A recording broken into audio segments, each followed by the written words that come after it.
Salut tout le monde, on se retrouve aujourd'hui pour une nouvelle vidéo. Alors aujourd'hui je vais vous donner 6 techniques pour ne plus jamais perdre votre quad ou passer trop de temps à le chercher. Première technique, alors la première technique c'est tout simplement d'avoir un spotter, c'est-à-dire quelqu'un qui va regarder visuellement votre quad pendant que vous volez en immersion. Alors ça va vous permettre donc d'avoir une position assez précise de l'endroit où le drone s'est crashé, car donc le spotter a pu voir l'endroit où il est tombé. Donc ça va beaucoup vous aider dans vos recherches. La deuxième technique, c'est tout simplement d'enregistrer le DVR, c'est-à-dire d'enregistrer ce que vous voyez dans les lunettes. Donc ça vous permet de regarder après le crash, avant d'aller chercher votre quad, où est-ce qu'il est tombé, de manière assez précise, à part si la vidéo coupe avant le crash. C'est donc là le problème. Donc le DVR, moi j'ai un petit souci souvent, c'est que j'oublie de le déclencher. Donc pour ça, il y a une technique très simple. Sur la plupart des lunettes qui disposent d'un DVR, on peut rendre l'enregistrement automatique. Par exemple, sur les lunettes du DJI FPV System, on peut lancer automatiquement l'enregistrement une fois que le quad est armé.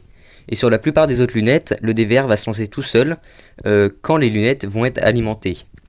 Ça vous permet de ne pas oublier de lancer le DVR, et donc ça peut vous sauver un quad. Troisième technique. Alors la troisième technique, elle va marcher principalement en analogique. Donc c'est la technique de la triangulation qui implique tout de même que le quad ait toujours la batterie branchée. Donc pour ça, vous allez avoir besoin d'une antenne patch, donc c'est-à-dire avec un gain très élevé, donc elle sera très directionnelle. Donc vous allez enlever toutes les autres antennes de vos lunettes et vous allez garder juste cette antenne patch. Et en orientant cette antenne patch, vous allez voir dans quelle direction vous captez le mieux et donc ça vous indiquera la direction du quad. Alors pour ça, pour avoir une position très précise du quad, on va donc utiliser la technique de la triangulation, c'est-à-dire que imaginez que vous êtes ici. Vous pilotez, vous êtes assis ici, et votre quad se crache quelque part ici. Et bien donc vous allez vous lever, enlever les autres antennes donc de vos lunettes, et vous allez voir que dans cette direction-là, eh bien, vous captez le mieux. Donc ça veut dire que le quad est dans cette direction-là. Vous allez marcher n'importe où ailleurs sur votre spot. Donc par exemple, vous allez aller jusque là, ici, et vous allez voir que ça capte le mieux dans cette direction-là.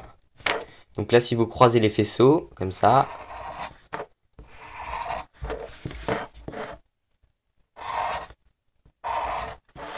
vous allez obtenir une position un peu plus précise, donc une surface beaucoup plus petite. Alors ensuite, vous allez prendre au minimum un autre point,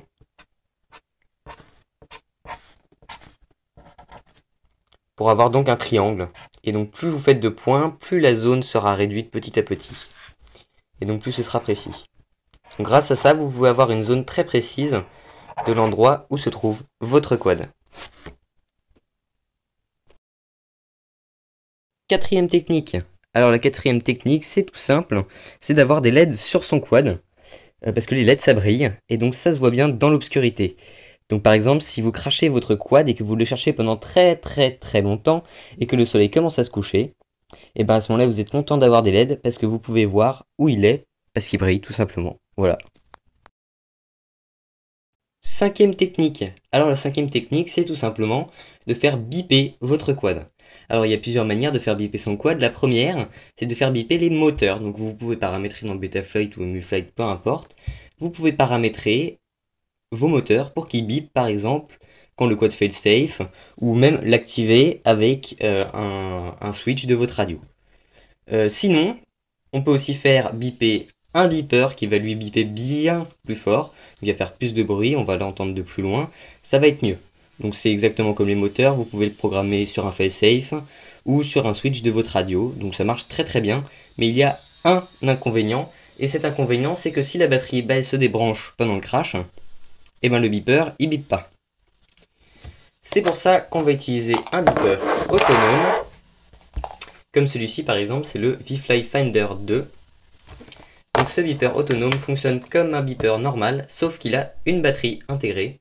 Donc si la batterie principale du drone se débranche, c'est celle-ci qui prend le relais. Donc elle se recharge pendant que le drone vole, celle-ci se recharge. C'est ça qui est plutôt pratique.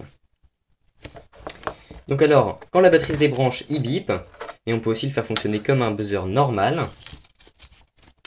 Et la nuit, donc dans l'obscurité, il arrête de biper et il va émettre un signal lumineux, donc pour qu'on puisse mieux le retrouver dans l'obscurité. Et il peut sonner pendant 30 heures, ce qui est donc énorme, avec une intensité de 105 décibels. Donc ce qui est vraiment énorme. Alors quand on débranche sa batterie après sa lipo, et ben pour le désactiver c'est tout simple, soit on appuie sur le bouton, soit on rebranche la batterie pendant 3 à 4 secondes pour le désactiver. Et donc c'est vraiment, je pense, la meilleure solution parmi toutes celles que je vous ai présentées. C'est la plus fiable et la plus sûre. Si vous n'avez pas de buzzer autonome, ce que je vous conseille pour éviter que la batterie se débranche, c'est d'utiliser un strap pour lipo plutôt solide, donc pour éviter qu'il se casse ou que la batterie glisse. Par exemple, celui-ci c'est un strap TBS incassable. Je pense qu'il n'est pas vraiment incassable, mais il est quand même plus solide que les autres straps du marché. La sixième et dernière technique, c'est d'installer un GPS sur son quad, donc qui va permettre d'envoyer en temps réel les coordonnées exactes à quelques mètres près du quad dans l'OSD. Vous allez pouvoir enregistrer la vidéo avec un DVR. Et si vous crachez, vous regardez le DVR et vous regardez la dernière position indiquée donc par le DVR. Et donc ça permet de le retrouver de manière assez précise, c'est très efficace, surtout quand on fait du long range. Et ça permet en plus de débloquer des fonctionnalités, comme par exemple le Return to Home, qui va tout simplement faire revenir le quad vers son point de décollage. Et donc quand on fait du long range, je pense que c'est quelque chose d'important à avoir pour éviter de perdre son quad. Voilà, cette vidéo est terminée. J'espère qu'elle a pu t'aider à retrouver ton quad ou à éviter de le perdre.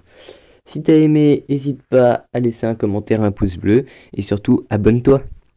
Faut juste cliquer sur le petit logo qui s'affiche dans la vidéo. Voilà, salut!